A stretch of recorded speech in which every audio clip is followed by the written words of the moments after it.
First Contact and Betrayal. The Viridian Empire's first contact team had no way of knowing they were about to irreversibly alter the course of galactic history. Their sleek crystalline ships emerged from hyperspace at the edge of Sol system, following standard first contact protocols. Humanity's response surprised them, not with fear or aggression, but with measured curiosity and diplomatic precision that spoke of a civilization far more advanced than their apparent technological level suggested. Ambassador Lyra Vex stood before the United Earth Council, her translucent skin refracting the chamber's light in what her species considered a formal greeting. "We bring greetings from the Viridian Empire, spanning 12,000 systems across the galaxy." Her words, translated through quantum matrices, carried perfectly to the assembled human representatives. Council Chair Helena Rodriguez studied the alien delegation with keen eyes that had overseen humanity's cautious expansion into the stars. "Earth welcomes the Viridian Empire. We look forward to peaceful cultural and technological exchange." The following months saw a flurry of diplomatic activity. The Viridians marveled at humanity's efficient solar system infrastructure, but noted their limited expansion beyond. Only 3 colony worlds, all within 50 light-years of Earth. They interpreted this as a sign of technological limitation rather than deliberate restraint. Trade agreements were signed. Cultural exchanges began. The Viridians shared their hyperspace technology, while humanity offered advances in quantum computing. Yet beneath the surface of cooperation, the Viridian Empire's military command was making calculations that would prove catastrophically wrong.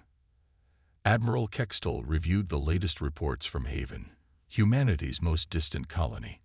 "Confirm these readings," he demanded, his crystalline form pulsing with excitement. "Confirmed, Admiral. The entire planet's crust is rich with Nexus crystals, more than we found in the last century of exploration. Nexus crystals, the cornerstone of Viridian technology and power. The Empire's supplies were dwindling, and here was enough to fuel their civilization for millennia. The fact that humans hadn't even detected the crystal's value was, to the Viridians, further proof of their technological inferiority. The decision was made in secret chambers on the Viridian homeworld. Haven Colony, with its population of 6 million humans, was deemed an acceptable sacrifice for the greater glory of the Empire. They never questioned why their long-range scans couldn't penetrate certain areas of human space, or why human ships sometimes seemed to disappear from sensors only to reappear exactly where they needed to be. The attack came without warning. A fleet of 300 Viridian warships emerged from hyperspace around Haven. Ambassador Vex was simultaneously delivering a message to the Earth Council. "The Empire claims Haven by right of superior force. Resistance will result in the elimination of all human colonies." The Council's response was not what the Viridians expected. Helena Rodriguez simply smiled, a small, sad expression that would haunt Ambassador Vex's memories forever. "You should have asked us why we chose to limit our expansion." But it was too late. On Haven, the Viridian fleet opened fire. The fall of Haven. The initial bombardment of Haven revealed the first flaw in Viridian intelligence. Their weapons, designed to shatter conventional planetary shields, met resistance they couldn't explain. Haven's defensive barrier flickered with patterns that defied Viridian scientific understanding. "Impossible," Admiral Kextol muttered, watching the display. "Their technology level couldn't possibly." The shield held for 6 hours, time enough for Haven's emergency protocols to activate. The colony's civilians didn't panic or flee randomly. They moved with practiced precision to underground shelters that Viridian scans couldn't penetrate. The colony's modest defense force deployed in formations that seemed suicidal until they began inflicting casualties at an impossible rate. Lieutenant Sarah Chen commanded Haven's 3rd Defense Squadron, a mere dozen ships against the Viridian Armada. "Remember your training," she broadcast to her pilots. "Protocol Omega is in effect. We are the shield." What followed would be studied in military academies across the galaxy for centuries to come. Haven's defenders employed technologies the Viridians had never seen, weapons that bent space itself, shields that existed partially in other dimensions, and targeting systems that seemed to predict enemy movements before they occurred. Still, numbers told. One by one, Haven's defenders fell. But each defeat was costly, each destroyed human ship taking multiple Viridian vessels with it. The colony's surface defenses proved equally sophisticated and equally doomed against overwhelming force. In the command bunker deep beneath Haven's capital, Governor Marcus Shaw watched the battle's final hours. Around him, colonial officials calmly continued their duties, transmitting encrypted data bursts through channels the Viridians couldn't detect. Final transmissions confirmed, his communications officer reported. Earth knows everything. Shaw nodded, touching the small quantum beacon at his throat, a device that would ensure Earth's response would be precisely targeted. Send the last message. Across every Viridian communication channel, in perfect Viridian language, Shaw's words echoed. You didn't ask the right questions. You never wondered why we stayed close to Earth. You never asked what we were protecting you from. Now you'll learn why humanity chose peace. The Viridian fleet finally breached Haven's defenses after 18 hours of combat. Their casualties were enormous. Nearly a third of their attack force destroyed by a single colony's defenders. But they achieved their objective. Haven's cities were reduced to ash, its infrastructure demolished. Admiral Kextel stood on the bridge of his flagship, watching the final bombardment with what he told himself was necessary resolve rather than shame. Begin crystal extraction operations. The humans will need time to mount any meaningful response from Earth. Time they don't have. In his victory report to the Empire, Kextal included a curious detail that should have warranted more attention. Haven's defenders had fought to the last, but long-range sensors detected no refugee ships fleeing the colony. It was as if they had known something that made evacuation unnecessary. They would all learn what that something was very soon. Earth awakens. The quantum beacon at Governor Shaw's throat continued broadcasting long after Haven's fall. Its signal, transmitted through dimensional spaces the Viridians couldn't access, reached Earth instantly. The response it triggered had been planned for centuries. Deep beneath Earth's oceans, in caverns shielded from all known forms of detection, massive doors began to open. Similar facilities activated on Mars, Venus, and throughout the asteroid belt.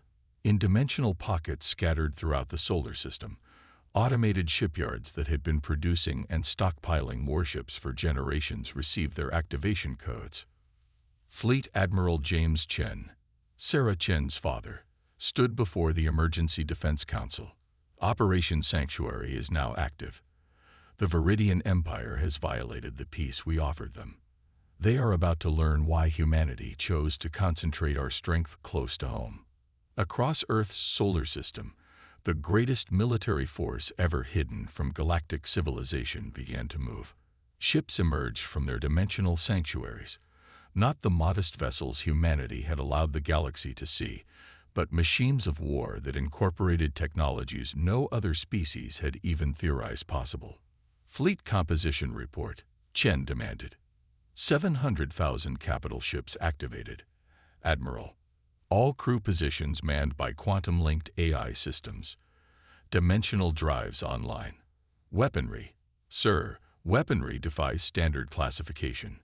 These ships were built to face threats the Viridians can't imagine. Chen nodded grimly. When humanity had first reached for the stars, they had discovered something that changed their approach to galactic civilization forever. The galaxy was old, and not all that slept in the void was dead. The human fleet had been built not merely for warfare against contemporary species, but as a guardian force against horrors that might one day wake. Signal the Terminus fleet, Chen ordered. It's time they knew their true purpose. In the vast spaces between stars, human ships that had been disguised as automated research vessels received their orders. The Terminus fleet, 50,000 ships that had been stationed in a rough sphere around human space, not to defend against external threats as the Viridians had assumed, but to contain something far worse. But now, with Haven's destruction demanding an immediate response, The Terminus fleet would serve a different purpose. They would be the anvil to Earth's hammer. All ships, dimensional jump in 3 minutes, Chen announced to the assembled fleet. Today we show the galaxy why we chose to limit our expansion. Today they learned that humanity's peace was a gift they chose to reject. The human fleet moved with coordination that would have been impossible for organic crews. Each ship was controlled by quantum AIs, linked across dimensional space, able to react and coordinate at speeds that defied conventional physics. They had been built and trained for a war unlike anything the Viridians could comprehend. As the fleet prepared to jump, Chen sent one final message to the Defense Council: recommend immediate activation of the Lazarus Protocol for Haven's population. The Council's response was immediate: approved. The galaxy was about to learn that humanity hadn't fortified Earth out of weakness. They had contained their strength out of wisdom, building defenses and stockpiling power to protect not just themselves, but all sentient life from threats they had glimpsed in the dark between stars. The Viridians had mistaken preparation for limitation. They were about to understand the difference. Operation Reckoning. The Viridian extraction fleet above Haven's ruins had no warning. One moment, space was empty. The next, 700,000 human warships simply appeared, having bypassed normal space entirely through dimensional tunneling technology the Viridians hadn't known was possible. Admiral Kextol's sensor officer died still trying to understand the readings. The human ships weren't using any form of propulsion or shielding the Viridians could comprehend. They moved through space as if it were suggestion rather than law, their weapons operating on principles that seemed to ignore physics itself. All ships, open fire, Kextol ordered, his crystalline form vibrating with fear he couldn't suppress. Contact the homeworld. We need reinforcements. The battle that followed would reshape galactic understanding of warfare. The human fleet moved with impossible precision, each ship anticipating its companions' actions through their quantum-linked AI networks. Their weapons didn't merely destroy Viridian ships, they separated them from reality itself, consigning them to dimensional spaces from which there could be no return. Fleet Admiral Chen watched from his flagship as the Viridian fleet was systematically dismantled. Begin Phase 2. Show them why running isn't an option. The Terminus fleet activated its true purpose. 50,000 ships, positioned over years of careful planning, activated dimensional nets that trapped the Viridian Empire's worlds in localized space. Their fastest ships, their most advanced technology, couldn't penetrate the dimensional barrier humanity had quietly built around their civilization. On Haven's surface, something else was happening. The quantum beacon Governor Shaw had warned began to pulse with new energy. Throughout the ruins of the colony, similar devices activated. The Viridians had never found them because they existed partially in other dimensions, waiting for this moment. The Lazarus Protocol activated. Haven's population hadn't died in the attack. Their consciousnesses had been transferred instantly to quantum storage through technology humanity had developed after glimpsing the true threats that lurked in deep space. Now, as engineered nanites began rebuilding Haven's infrastructure at impossible speeds, those consciousnesses were being restored. Admiral Kextol, watching his fleet die by inches, received one final transmission from Ambassador Vex on Earth. They weren't protecting themselves from us. They were protecting us from something else. Something worse, and we just proved we weren't ready for the truth. A new order. The war, if it could be called that, lasted less than a day. The Viridian Empire, one of the galaxy's oldest civilizations, found itself completely contained by human technology they couldn't understand. Their military was in ruins, their confidence shattered, and their understanding of the universe fundamentally altered. Fleet Admiral Chen stood before the Viridian High Council, now convened on their homeworld under the watchful eyes of the human fleet. You believed we stayed close to Earth out of technological limitation, he began.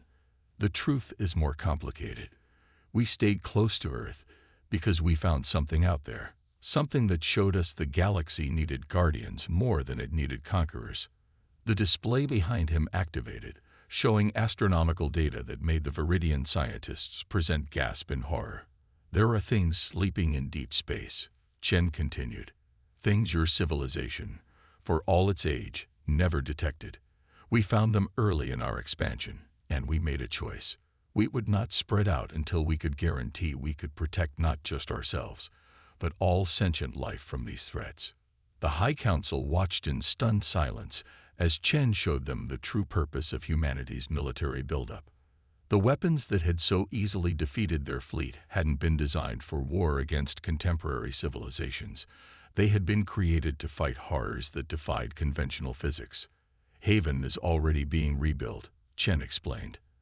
Its population is being restored from quantum storage, a technology we developed not for war, but for preservation. Every human colony is equipped with similar protections because we understand that survival requires more than just military strength. It requires planning for threats beyond current understanding. The terms of peace were unlike anything in galactic history. Humanity didn't demand surrender or reparations. Instead, they offered partnership, but partnership on their terms. We will share our technology, Chen proclaimed. We will teach you to defend yourselves. But first, you must understand why we believe strength without wisdom is more dangerous than weakness without strength. In the years that followed, the galaxy would change. The Viridian Empire became humanity's first true ally in preparing for threats most species had never imagined. Haven was rebuilt, its population restored, its cities now incorporating defensive technologies that could withstand forces the Viridians had never dreamed possible. But most importantly, the galaxy learned why humanity had chosen to appear limited while building unprecedented strength. They learned that sometimes the greatest power lies not in the ability to destroy, but in the wisdom to protect. The human fleet returned to its vigilant watch, not just over Earth now, but over all civilized worlds. They had revealed their strength not out of choice, but out of necessity. And in doing so, they had begun preparing the galaxy for truths that would have shattered less prepared civilizations. Humanity's message to the galaxy was clear. True strength lies not in conquest, but in the ability to defend what matters. They had chosen peace not out of weakness, but out of understanding that the greatest battles were yet to come. And when those battles came, humanity would be ready, not just to fight, but to protect all sentient life from horrors that lurked in the darkness between stars. The end.